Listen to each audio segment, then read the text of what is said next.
Θείας πίστεως ομολογία, μέγαν έβρατο η Εκκλησία, ζηλωτήν σε θύεμαρ και πανέφημεν, υπερμαχούντα πατρό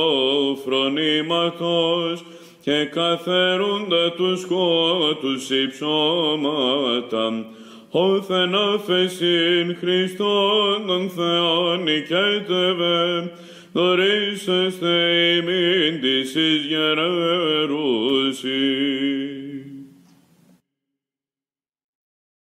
Αγαπητοί και εκλεκτοί ακροατές του ραδιοφωνικού σταθμού της Μητροπόλεως Λαρίσης και Τυρνάβου, σας καλωσορίζουμε σε μία σειρά εκπομπών αφιερωμένες σε μία μεγάλη προσωπικότητα Αγίου της Εκκλησίας μας,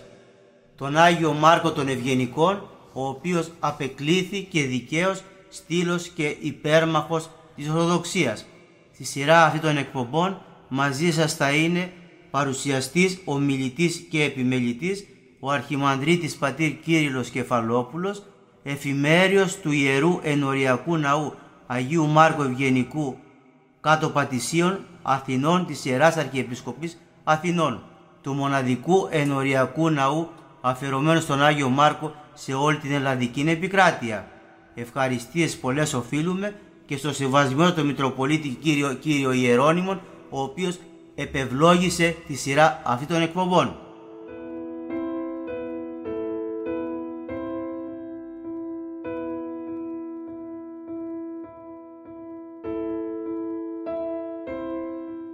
Θα αναφερθούμε σε κάτι το οποίο είναι επίκαιρο και σήμερα και είναι και σημείο αμφιλεγόμενων και συζητούμενων μέχρι σήμερα, το πώς πρέπει να διεξάγεται ο θεολογικός διάλογος μεταξύ Δύσεως και Ανατολής,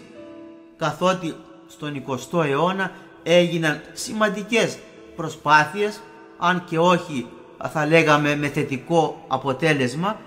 για να γίνει προσέγγιση μεταξύ των εκκλησιών Δύσεως και Ανατολής.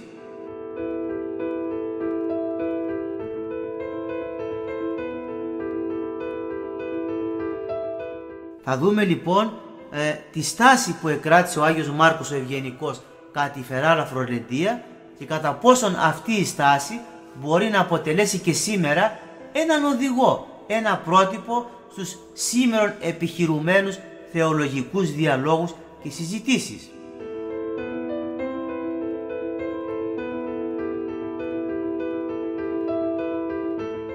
Παρόλες τις δικαιολογημένες επιφυλάξεις που υπάρχουν για τη Σύνοδο Φεράρα Φλωρεντίας το 1438 και 39, κυρίως για τον τρόπο που συνεκλήθη υπό την πίεση της στρατιωτικής απειλής των Οθωμανών αλλά και της πιέσης του Πάπα, αλλά και για την ανηλικρίνεια των προθέσεων αμφωτέρων των πλευρών που προσήλθαν στις συζητήσεις. Από τη μία ο αυτοκράτορ Ιωάννης Παλαιολόγος υπελόγισε τα πολιτικά και στρατιωτικά ωφέλη από μια ενδεχόμενη πίεση ή από μια ενδεχόμενη ένωση και πίεζε προς την κατεύθυνση αυτή. Από την άλλη ο Πάπας Ευγένιος ο τέταρτος υπελόγιζε στο γόητρο που θα αποκτούσε εάν έπιθε τους σχισματικούς Γρεκούς να δεχτούν την ένωση και να υποκύψουν στις απαιτήσεις του για πρωτείο και πρωτοκαθεδρία του Πάπα Ρώμης και να επιστρέψουν σε ενότητα με την Λατινική Εκκλησία, αποδεχόμενη κυρίως το πρωτείο και το φιλιόκβε.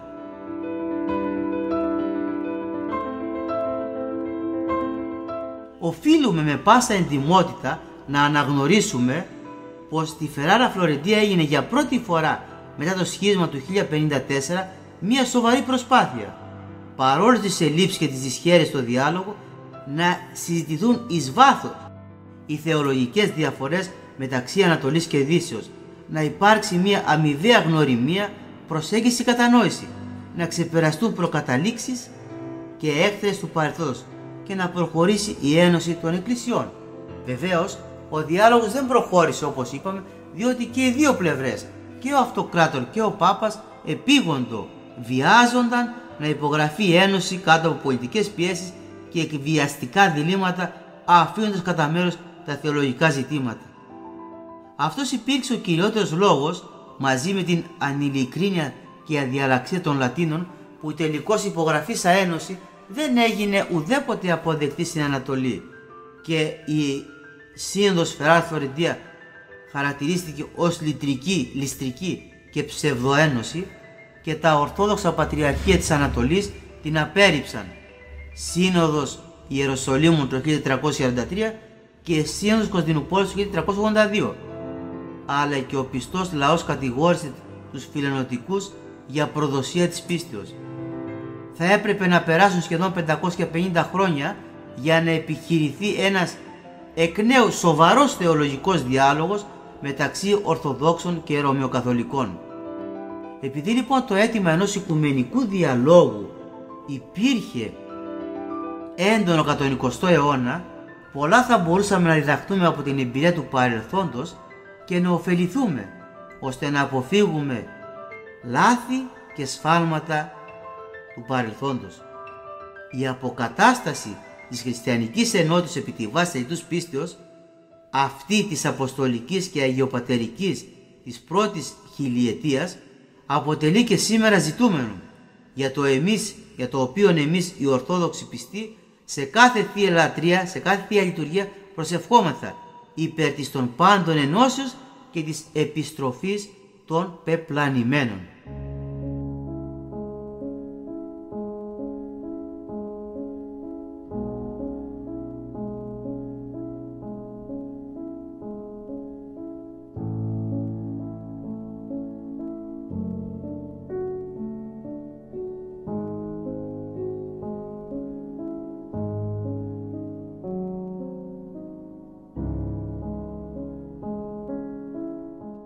Επειδή ο Άγιος Μάρκος ο Ευγενικός υπήρξε ο αδιαφιλονίκητος πρωταγωνιστής στις συζητήσεις στη Φεράρα Φλωρεντία, όπως και οι πανθομολογούμενοι από φίλους και αντιπάλους αρετοί, αγιώτης του βίου, ευρυμάθεια φιλοσοφική και θεολογική, η βαθία γνώση των θεολογικών συγγραμμάτων των πατέρων της Εκκλησίας, η συνέπεια στις θέσεις του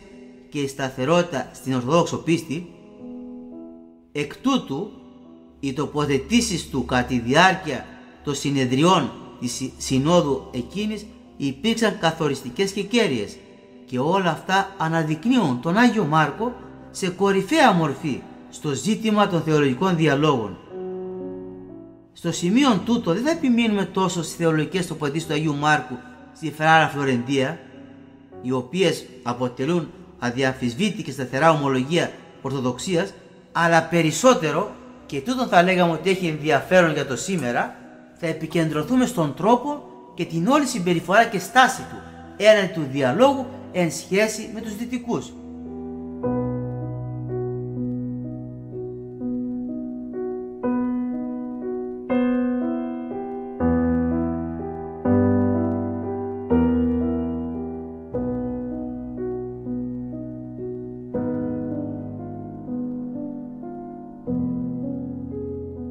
Και τούτον θα το επιχειρήσουμε με πάσα λιφανιότητα και πιστώντας στα ιστορικά δεδομένα και τις γραπτές πηγές, προσπαθώντας και επιχειρώντας να σκιαγραφίσουμε το ρόλο που διαδραμάτισε ο Άγιος Μάρκος ο Εφέσου. Ως βάση θα χρησιμοποιήσουμε, ως ιστορική βάση και πηγή, θα χρησιμοποιήσουμε τα απομνημονεύματα του Σιλβέστρου Σιρόπουλου, αυτόπτου μάρτυρος και μέλος της ελληνικής αντιπροσωπείας, ο οποίος ως Μέγας Εκκλησιάρχης συμμετείχε στην αποστολή και τα απομνημονεύματά του θεωρούνται τα κατεξοχήν αξιόπιστα και αντικειμενικά ως προς τα γεγονότα της Φεράρας και Φλωρεντίας.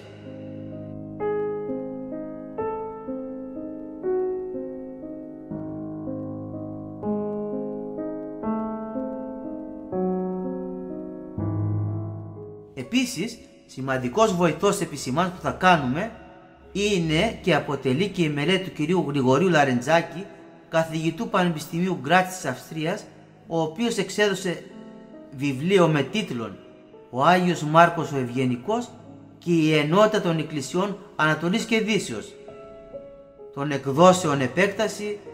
Κατερίνη 1999, στο οποίο υπάρχει συγκεκριμένο κεφάλαιο και του οποίου συγγραφέως επισημάνσεις είναι πολύτιμες για χρήσιμα συμπεράματα και τις επικαλούμεθα και εδώ. Ο Άγιος Μάρκος ο Ευγενικός επελέγει ως μέλος της ελληνικής αντιπροσωπείας, εκπροσωπώντας ταυτόχρονα 3 ορθόδοξα πατριαρχία, Αντιοχίας, Αλεξανδρίας, Ιεροσολύμων, για την εγνωσμένη βαθία θεολογική του κατάρτιση, γνώση των κειμένων και της θεολογίας των Αγίων Πατέρων και των Οικουμενικών Συνόδων, αλλά και διότι είχε και γνώση της δυτικής σχολαστικής θεολογίας του Θωμά του Ακινάτη, η οποία έχει γίνει γνωστή στην Ανατολή μέσω ελληνικών μεταφράσεων. Έτσι λοιπόν, η ισχυρή προσωπικότητα, το κύρος, η αγιότητα του βίου του, οι γνώσεις του οι θεολογικές, αλλά και η συνέπεια και η μαχητικότητα του Αγίου Μάρκου Εφέσου υπέρ της Ορθοδόξου πίστεως ανέδειξαν αυτόν κεντρική μορφή των θεολογικών συζητήσεων. Ο Άγιος Μάρκος ο Ευγενικός, έχοντας επίγνωση των κρισίμων στιγμών για την Κωνσταντινούπολη, για το γένος και την Ορθοδοξία, αλλά και τη σπουδαιότητα της αξίας ενός ειλικρινούς θεολογικού διαλόγου, ο οποίος εάν διεξήγεται με αξιοπιστία και με απόλυτη ειλικρίνεια θα μπορούσε να αποφέρει θετικά αποτελέσματα, δηλαδή να οδηγήσει στο θεάριστον έργο της αποκαταστάσεως της χριστιανικής ενότητος επί τη βάση της αληθούς ευαγγελικής, αποστολικής και αγιοπατερικής πίστεως.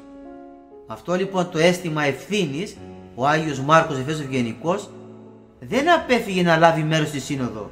αλλά μάλλον με αίσθημα ευθύνης και υπακούει στη Μητέρα Εκκλησία, με προθυμία ανέλαβε να συμμετάσχει και να προασπίσει την Ορθοδοξία, να την εκπροσωπήσει επαξίως τις θεολογικές συζητήσεις με τους Λατίνους, διότι πίστευε ότι κάθε κόπος υπέρ της επιτεύξεως μιας επιθυμητής και εντύμου ενώσεως ήταν αναγκαίος και θεοφιλής. Χαρακτηριστική και ενδεικτική είναι η λόγη του Αγίου Πατρός, όπως καταγράφει ο Σιλβέστρος Σφυρόπουλος στα απομνημονεύματά του στο 5ο βιβλίο και κεφάλαιο 7. Καταφρονήσαντες και κόπων και κινδύνων προς το διαπραγματεύσε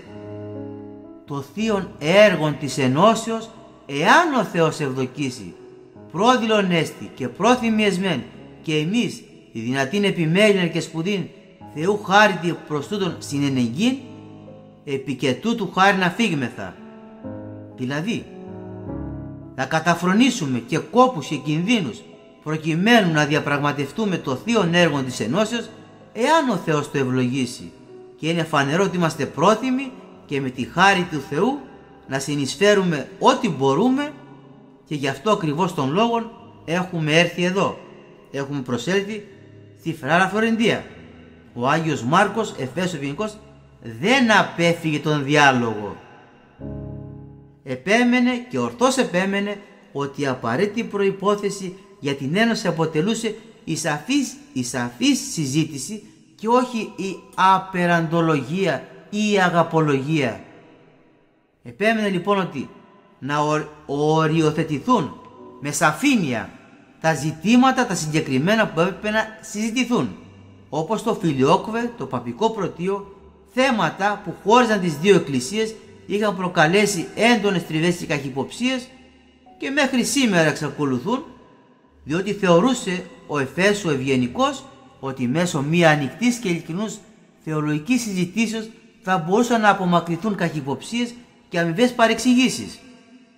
να επιληθούν ουσιώδεις δογματικές διαφορές και παρεκκλήσεις εκ μέρους των Λατίνων επί της ορθής πίστεως, λόγω λατινικών αυθαιρέτων προσθηκών και καινοτομιών, και να προκύψει συμφωνία. Έλεγε λοιπόν ο Άγιος Μάρκος Ευγενικός ότι